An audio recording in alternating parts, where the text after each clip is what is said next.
The sun was a blazing orb of orange and gold, sinking slowly behind the rolling hills of Nemo, setting the sky ablaze with its farewell. The air was warm and carried the scent of blooming frangipani and distant wood smoke. Under the ancient, sprawling branches of the Iroko tree that had witnessed generations of lovers, Kelechi, 22, and Amara, 20, stood, their fingers intertwined. He was tall and earnest, his eyes bright with dreams as vast as the sky above. She was radiant, her smile capable of lighting the deepest night, her heart full of a hope so pure it felt unbreakable. "I will build a home for you, Amara," Kelechi whispered, his voice thick with emotion. "A home filled with laughter. Our children will never know a day without love." Amara leaned into his touch, her head resting against his shoulder. "And I will be your peace, Kelechi, always, through every season." They sealed their promise not with a kiss, but with a shared gaze that held entire futures, of a small farm, of children's feet pattering on polished mud floors, of growing old together in contented silence. The world around them seemed to bless their union. The crickets began their evening symphony, and fireflies dotted the gathering dusk like scattered stars. In that perfect, golden moment, poverty was a distant concept, and hardship was a story told about other people. They were invincible, armored in youth, and blinded by a love that felt destined, a love they believed was enough to conquer any storm the world could muster. They walked back to the village hand in hand, their shadows merging into one long, hopeful silhouette against the crimson earth. The drums spoke first. Their deep, rhythmic pulse echoed through the compound, a vibrant heartbeat announcing new life. Inside a small, clean room, Amara lay exhausted but glowing, a tiny, swaddled bundle cradled in her arms. Chidi, his name, meaning God exists, was a prayer of gratitude. Kelechi stood beside them, his face a canvas of awe and terror, his large, calloused hand gently stroking his son's downy head. "He has your eyes," Amara whispered, her voice weak but joyful.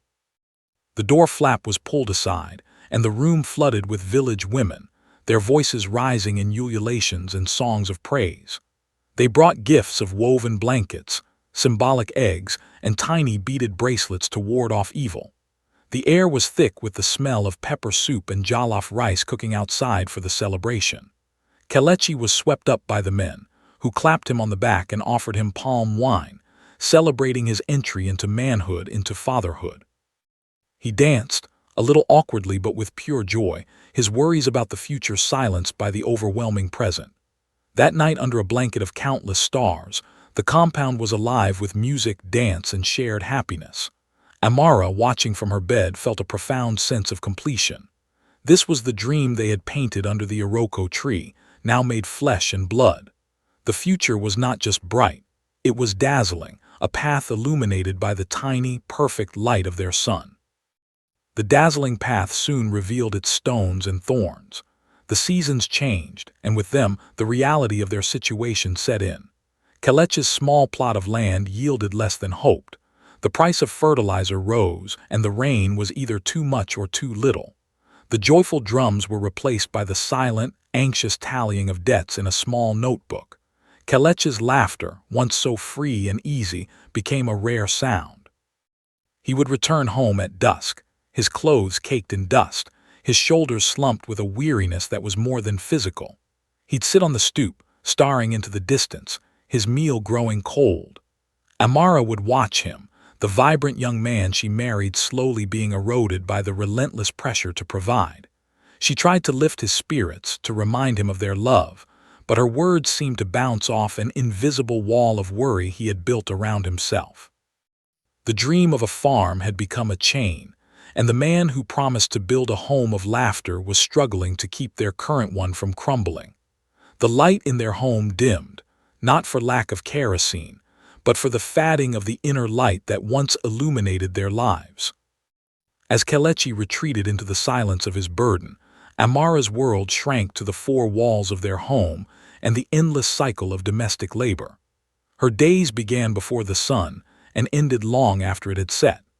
She pounded yam, fetched water from the distant well, washed cloth diapers in the stream, and tried to soothe a fussy chitty, all while managing a tight budget that never seemed to stretch far enough. Her own dreams of perhaps learning to sew or joining the women's cooperative were shelved, replaced by the immediate exhausting needs of her family. She was the unseen engine of their household, her sacrifices quiet and uncelebrated. She ate last, slept least, and her own exhaustion was a currency she spent freely on their survival. Love, which once felt like a thrilling adventure, now felt like a heavy duty. The tender glances she and Kelechi once exchanged were replaced by hurried conversations about money or chores. She loved her son fiercely, but in the quiet moments, as she rocked him to sleep, she mourned the connection with her husband that was slipping away, buried under a mountain of unspoken stress and relentless responsibility. The distance between them grew physical. Kelechi started staying out later, sometimes claiming he was looking for extra work, other times just sitting with other men at the local palm wine tap, nursing his pride more than the drink. When he did return home, the air grew cold. Amara would try to bridge the gap, placing a hand on his arm, asking about his day. But his responses were grunts, or he would simply pull away, retreating into a chair with averted eyes. The house, once filled with their shared dreams, now felt like a shell occupied by two lonely strangers and their child. The silence between them was no longer comfortable. It was heavy, accusatory, and filled with the ghosts of their broken promises. Amara lay awake at night, listening to his breathing, feeling a chasm widening in the bed between them. The man sleeping next to her was a stranger, his heart a locked room she no longer had the key to. The home they had built was standing, but its foundation was cracking, and with every passing day of silence, the cracks deepened, threatening to swallow them whole. Chitty, now a bright-eyed 3-year-old with a mop of curly hair, became a silent scribe of the household's emotional weather. He stopped building tall, wobbly towers with his wooden blocks, his play instead turning to solemn arrangements. He would line his few toys in two separate, facing rows, a silent army divided. One afternoon, Amara found a drawing he had made with a piece of charcoal on a scrap of paper. It was a crude but unmistakable depiction of their family, a large circle for a house, with a small, smiling stick figure labeled me in the center. But on the left side of the house was a tall, frowning figure labeled Dada, and on the right, a smaller figure with tears labeled Mama. A thick, dark line ran down the middle of the house, splitting it in two. Amara's breath caught in her throat. She had thought their silence was a private burden, a cold war fought in whispers and averted gazes. She never imagined their son was not just a witness, but a cartographer, meticulously mapping the borders of their disconnection.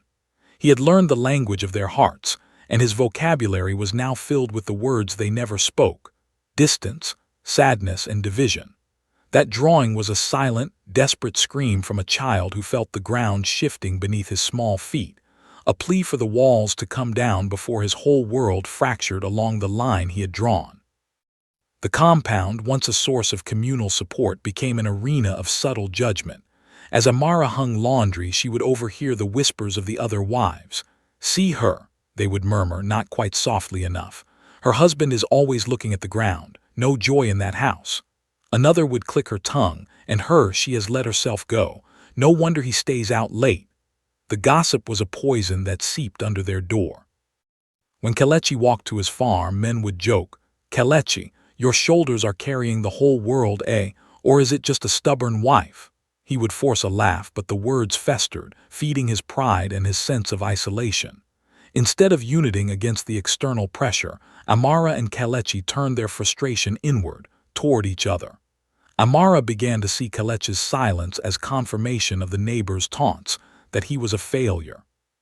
Kelechi, in turn, saw Amara's weary expression as a constant, silent accusation. The community that should have been their shelter had become a mirror reflecting their deepest insecurities, and they each blamed the other for the image they saw. The unity of their early love was shattered, replaced by a toxic alliance where they were on opposing sides, with their own pain as their only weapon. The explosion, when it came, was over something trivial, a pot of stew left uncovered, allowing flies to settle. But it was never about the stew. It was about the unpaid school fees, the silent meals, the lonely nights, the weight of 1,000 unspoken disappointments. Amara's voice, usually so gentle, rose to a shrill pitch. "You care more about that palm wine than your own family." Kelechi, his own frustration a boiling pot, roared back. "And you care only about what I cannot give you." Nothing is ever enough. Their words were not mere arguments, they were machetes, sharp and destructive, hacking at the very roots of their bond. Chitty, who had been playing quietly in the corner, began to cry, a soft, terrified whimper that was drowned out by the storm. "Maybe I should just leave," Kelechi shouted, his chest heaving. "Then you would have a real reason to complain." The words hung in the air, sucking all the sound from the room. Amara stared at him, her face a mask of hurt and fury. Without another word, Kelechi turned, yanked the door open, and strode out into the night. The slam of the door was a period at the end of their sentence. In the sudden, deafening silence that followed, the only sound was Chitty's quiet, hiccuping sobs. The home was still standing, but something fundamental within it had broken. The days after Kelechi's departure stretched into an endless gray tapestry of solitude. Amara was now a single pillar holding up a crumbling structure. She managed everything alone: the cooking, the cleaning, the farming, the comforting of a confused child who kept asking, "When is Dada coming back?" Her resentment toward Kelechi was a hot coal in her chest, but at night, as she lay in their empty bed, it was overshadowed by a colder, more profound loneliness.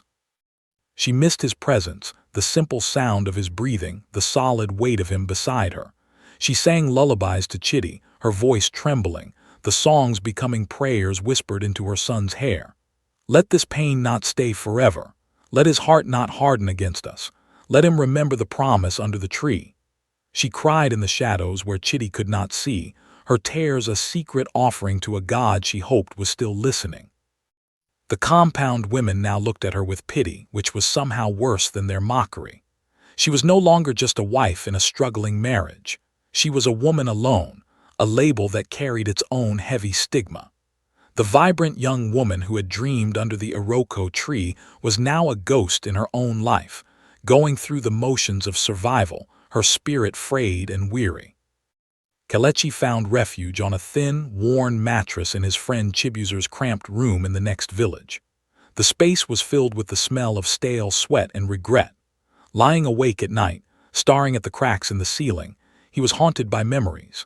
He saw his own father, a man of few words and quick temper, whose presence had often felt like a storm cloud. He remembered the fear in his mother's eyes, the way he and his siblings would scatter like chickens when their father's mood turned dark. The vow he had made to himself as a boy echoed in his mind. "I will never be like him. My children will know me as a man of peace." The realization was a physical blow. In his desperate struggle to provide, in his retreat into silent pride, he had become the very specter he had sworn to banish. He wasn't just failing to give his son material things. He was gifting him the same emotional inheritance of tension and absence that had shadowed his own childhood. The shame was a bitter taste in his mouth. He wasn't just a man who had left his home. He was a man who had broken a sacred promise to his past and his future. The weight of this truth was heavier than any sack of seed, any unpaid debt. It was the weight of a broken legacy, and it pressed down on him, making the thin mattress feel like a bed of stones. A fortnight had passed, each day a heavy, indistinguishable stone added to the wall between them. On a Sunday morning, when the church bells rang across the village, Amara took Chitty to the small, whitewashed chapel, hoping the hymns might offer some solace. As they stepped out into the bright sunlight after the service, Chitty's small hand suddenly slipped from hers. "Dada!" he cried out, his voice a beacon of pure, uncomplicated joy. Kelechi was standing across the dusty path, looking worn and uncertain, having attended service in a neighboring village. Before Amara could react, Chitty was a small, running comet, launching himself at his father's legs and wrapping his arms around them with a force that nearly knocked Kelechi off balance. The look on Kelechi's face was one of stunned transformation. The hard lines of worry and pride melted away, replaced by a wave of raw emotion. He bent down, scooping his son into a tight embrace, burying his face in the boy's neck, inhaling the scent of innocence he had been away from for too long. Amara watched from a distance, her arms crossed tightly over her chest, a war raging within her. Her pride, still wounded, urged her to look away. But her heart, starved for the sight of her family whole, kept her rooted to the spot. Seeing the pure, unforced love between father and son was a crack in the ice around her own heart. Kelechi, still holding Chidi, finally met her gaze. There were no words, only a silent, hesitant question in his eyes. It was the first thread, thin and fragile, thrown across the chasm. Later that evening, Kelechi appeared at their doorstep, not as a conqueror returning home, but as a penitent seeking entry. Amara let him in, the silence between them now charged with a different kind of tension, the terrifying potential of truth. They sat at the small wooden table, a gulf of polished wood between them. For a long time, the only sound was the chirping of crickets outside. Kelechi spoke first, his voice rough with disuse and emotion. "I have been a fool, Amara. I thought being a man meant carrying my burdens alone. I thought my silence was strength, but it was only fear. The dam broke." Amara's words, held back for months, came out in a torrent of tears and confession. "I felt so alone, Kelechi. I was drowning in this house and you were just watching from the shore." They talked for hours, the moon tracing its path across the sky. They cried, they blamed, they voiced every hidden resentment and unspoken fear. It was messy, painful, and raw. The polished surface of their polite misery was shattered, revealing the ugly, tangled mess beneath. But for the first time in years, they were not fighting each other. They were fighting the ghost that had taken residence in their marriage, the ghost of miscommunication, of unmet expectations, of prideful silence. It was exhausting and heartbreaking, but it was real. It was the first, painful scrape of a surgeon's knife, cleaning a wound that had been festering in the dark. Buoyed by the fragile hope of their conversation, Kelechi moved back home. The atmosphere was cautious, a tentative ceasefire. They were trying, speaking in soft tones, making deliberate efforts. But they were so focused on repairing the bridge between them, they failed to see that the damage had already seeped into the foundation of their son's world. Chidi, who had been so joyful at their reunion, grew quiet. The vibrant, curious toddler was replaced by a withdrawn, anxious little boy. He started wetting the bed again, a habit he had long outgrown.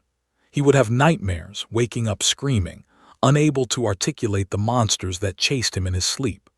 During the day, he would play alone in a corner, his drawings now featuring shadowy figures and storm clouds over the house. The emotional chaos he had absorbed during their conflict was now manifesting physically, a silent language of distress his parents were only just beginning to decipher. They had been so concerned with the loud explosion of their argument that they missed the quiet, toxic fallout that was slowly poisoning their child's sense of security. The wound was unseen, but it was deep, and it was bleeding. Just as they were tentatively finding their footing, fate dealt a cruel blow. The farm cooperative Kelechi relied on for seasonal work collapsed, and with it, his primary source of income vanished overnight. The old, familiar monster of financial pressure was back, larger and hungrier than before. The fear was instantaneous and paralyzing. The soft tones of their new peace were replaced by the sharp, anxious edge in their voices. "What will we do now?" Amara asked, the panic she tried to suppress leaking through. "I don't know," Kelechi snapped, the weight of his responsibility feeling like a physical crushing force. "Do you think I'm not trying?" Old patterns, deeply grooved by years of stress, reasserted themselves. Kelechi retreated, his brow permanently furrowed. Amara's patience, already stretched thin by months of struggle, began to fray. The ghost they had tried to exorcise was back, feeding on their fear, and they could feel themselves slipping, pulled back into the vortex of resentment and blame. The progress they had made felt fragile, a sandcastle against an incoming tide. The fear was not just about money. It was the terrifying realization that their hard-won peace might have been only a temporary truce, not a lasting treaty. The tension reached its peak one sweltering afternoon. The air in the small house was thick and heavy, charged with unsaid accusations. Another argument about money erupted, their voices rising, echoing the painful fight that had driven Kelechi away before. They were so consumed by their own crisis, their own fear and frustration, that they failed to notice Chidi. He was sitting on the floor, his small body trembling, his hands clamped over his ears, his eyes wide with a terror that was all too familiar. He tried to speak, to beg them to stop, but no sound came out. The world began to tilt and spin, the angry voices blurring into a menacing roar. As Kelechi gestured sharply and Amara's voice cracked with a sob, Chidi's small body went limp. He slumped forward, collapsing silently onto the hard mud floor. The argument ceased instantly. The world went dead silent. Amara's scream was a raw, guttural thing that tore through the stillness. Chidi. In that horrifying moment, as they rushed to their son's motionless form, every unpaid bill, every harsh word, every ounce of pride, it all vaporized. The only thing that mattered, the only truth in the entire universe, was the fragile, pale form of their child lying lifeless on the floor. The storm had finally broken something that could not be ignored. The frantic rush to the small community clinic was a blur of dust and terror. Now, in the stark, antiseptic silence of the examination room, time stretched into an agonizing eternity. The only sounds were the soft, rhythmic beep of a heart monitor and Chidi's shallow, even breathing as he slept under sedation. He looked impossibly small in the white hospital bed, his vitality drained away, leaving behind a pale, fragile shell. Amara and Kelechi sat on hard plastic chairs on either side of the bed, the physical distance between them a chasm filled with a shared, suffocating guilt. They did not look at each other. Their gazes were locked on their son, as if by sheer will they could pour their own life force into him. The frantic energy of their argument had been replaced by a cold, leaden dread. Every beep of the monitor was a hammer strike on their conscience. The world outside, their debts, their pride, their grievances had ceased to exist. In this sterile, silent room, the only reality was the consequence of their failure, lying still between them. The weight of their shared neglect was a physical pressure, crushing the air from their lungs. They were two islands, isolated in their remorse, connected only by the tiny, vulnerable bridge of their unconscious child. The doctor, a weary-looking woman with kind eyes, entered the room. She checked Chidi's chart and then turned to them, her voice low and deliberate. "He is stable. Physically, he is exhausted and dehydrated. But the fainting, this is often the body's way of saying what the heart cannot." She paused, letting her words sink into the heavy silence. "Children are like delicate plants. They do not just need food and water. They need emotional sunlight. They need a peaceful environment to grow strong. When the air in the home is thick with tension, it is a poison they breathe every day. It can harm them more deeply than a missed meal." Her words were not an accusation, but a simple, clinical truth, and that made them all the more devastating. It was a mirror held up to their lives, and for the first time they did not look away. They saw themselves clearly, two so-called adults, so consumed by their own battles that they had failed to see they were fighting in their child's nursery, trampling his spirit underfoot. The doctor's diagnosis was not for Chidi, it was for them. They had been the sickness in their own home, and their son was the symptom. As the doctor left, the dam of Amara's composure shattered. A low, guttural sob escaped her, and she buried her face in the stiff hospital sheets next to Chidi's hand, her shoulders shaking uncontrollably. Her tears were not just of fear, but of a profound, soul-crushing guilt. The prayers she whispered were apologies, to God, to her son, to the memory of the family they had promised to be. Kelechi watched her, his own eyes burning. He saw the depth of her pain, a mirror of his own, and the wall of pride he had so carefully maintained finally crumbled to dust. He stood, his chair scraping softly in the quiet room, and moved to her side.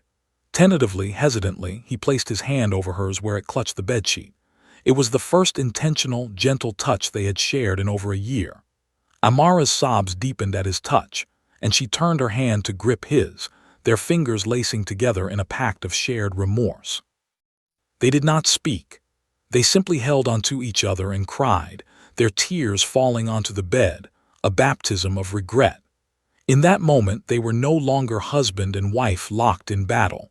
They were two parents, united in their failure, bound together by the terrifying, humbling weight of the love they had almost broken. In the hushed, dimly lit room with their son sleeping between them, they finally spoke the whole truth. The conversation was no longer a battle but a joint excavation of their shared ruin.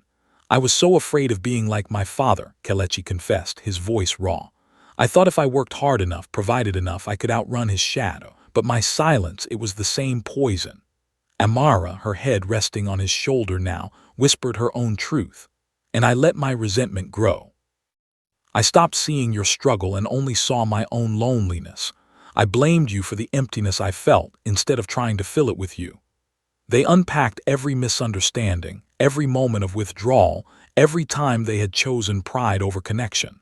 They admitted their fears of inadequacy, their jealousy of other couples, their despair at the fading of their dream.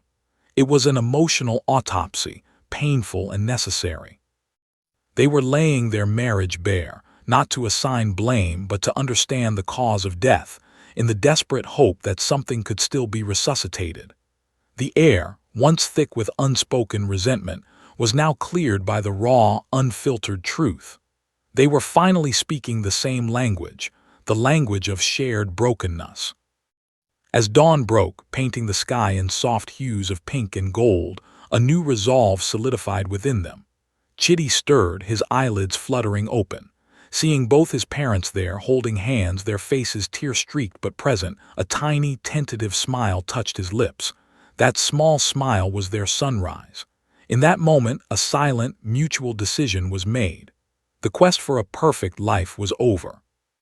The dream of limitless provision and effortless harmony was a fantasy that had nearly cost them everything.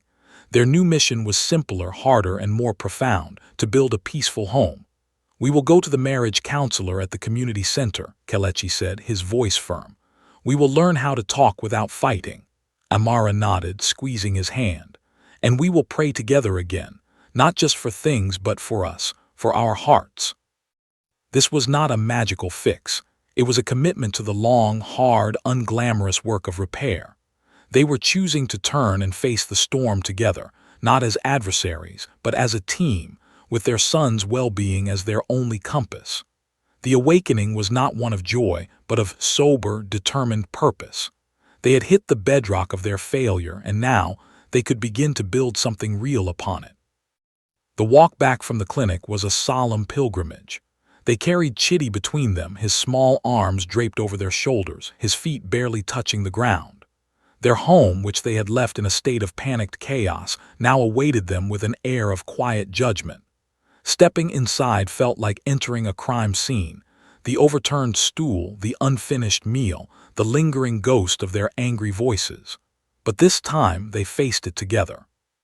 Without a word, Kelechi righted the furniture while Amara began sweeping the broken plate from the floor. It was a silent, shared penance. Later that day, Kelechi found a can of leftover whitewash and began painting over the smoke-stained walls of their main room. Amara joined him, her own brush moving in rhythm with his. With every stroke, it felt like they were not just covering grime, but sealing the cracks in their foundation. That evening they cooked together for the first time in years, moving around each other in the small kitchen with a cautious, rediscovered synchronicity. The simple act of sharing a meal, a silent, grateful Chitty eating carefully between them, felt more sacred than any church service. The house was the same, but the atmosphere had been scrubbed clean. It was no longer a battleground. It was a construction site, and they were the weary but determined workers, slowly rebuilding from the ground up. The compound's whispers began again, but now they took on a different tone. Some neighbors, seeing Kelechi painting his own house, mocked his reduced circumstances. "See how the mighty have fallen," one woman sneered. But Amara, once shamed by such gossip, now found a strange strength. When another young mother, Zainab, confided her own marital struggles, Amara did not hide her own story. "The pictures they show are not the whole film," she said softly, sitting with Zainab in her own humble kitchen. "My envy of others nearly cost me my son. Do not let your pride silence your pain." She spoke not as a victor, but as a survivor, her words carrying the weight of hard-earned wisdom. Kelechi, too, faced the men. When a friend joked about him being whipped for helping with chores, Kelechi simply replied, "A real man builds his home, he doesn't just rule it. My family almost broke. There is no shame in rebuilding. Their transparency became a quiet rebellion against the culture of silent suffering and public pretense. They were no longer performing happiness for an audience. They were living a difficult truth, and in doing so, they gave others permission to do the same. Kelechi's healing extended beyond his front door. He started spending time with the young, unmarried men who loitered near the market, not to drink but to talk. He saw in their bravado the same fears he had once carried. "When I became a father," he told them one evening, "I thought it was about providing things. A bigger house, better clothes. I was wrong. It is about providing peace. Your presence is more valuable than your presence." He spoke about his own father's anger and his vow to break the cycle. He mentored them not in farming or trade, but in emotional resilience, in the courage it takes to be vulnerable for the sake of those you love. He wasn't a preacher or a teacher, but a fellow traveler showing them a map of the pitfalls he had fallen into. This act of service solidified his own transformation. By giving away the lessons from his failure, he stripped them of their power to shame him. He was no longer just healing his own family. He was becoming a stitch in the torn social fabric of his community, helping to weave a new pattern of masculinity for the next generation. Years flowed like a river, smoothing the sharp edges of their past. Chidi grew into a thoughtful, secure young man. On the eve of his departure for university, he handed his parents a sealed envelope. Inside was a letter. "To Mama and Dada," it began. "I do not remember the loud fights as clearly as I remember the great silence that came after, but I also remember the day the silence ended. I remember the painting, the shared meals, the sound of your laughter returning. You taught me that love is not a feeling you find but a structure you build, and sometimes you must tear down the broken parts to make it strong again. Because you found the courage to change, you did not just save our family. You taught me how to love. You taught me that it is never too late to come home." Kelechi and Amara read the letter together, sitting on the very stoop where so much distance had once festered. They wept, but these were tears of cleansing, of a long and arduous journey finally validated. Their son had not just survived their failure, he had learned from it. The cycle was not just broken, it was redeemed. The scene dissolves to the ancient Iroko tree, its branches a testament to enduring countless storms. Beneath it sits the Story Griot, an old man with eyes that hold the wisdom of the ages, his voice a low, melodic rumble that seems to emanate from the earth itself. "And so the wind carries their story to us," he begins, his gaze sweeping over the unseen audience. "Every home has its season of drought, its storms that threaten to uproot the strongest trees. But what keeps a family standing is not the strength of its walls, nor the fullness of its harvest. It is the humility of its people. The truth that sits in the shadow, unspoken, is this: children do not arrive asking for perfect parents. They arrive with hearts open, asking for a safe harbor. They do not need a house full of gold, but a home full of grace. Before you bring a child into this world, look into the mirror of your own soul. Make peace with your ghosts, or you will hand them a lantern and ask them to walk a path you were too afraid to mend. For pain, when left unspoken, is not forgotten. It is inherited, it becomes a family name. But so too can healing. So too can love." He leans back, a serene smile on his face as the camera pulls away, showing the thriving village below, a community learning, one family at a time, to choose repair over ruin.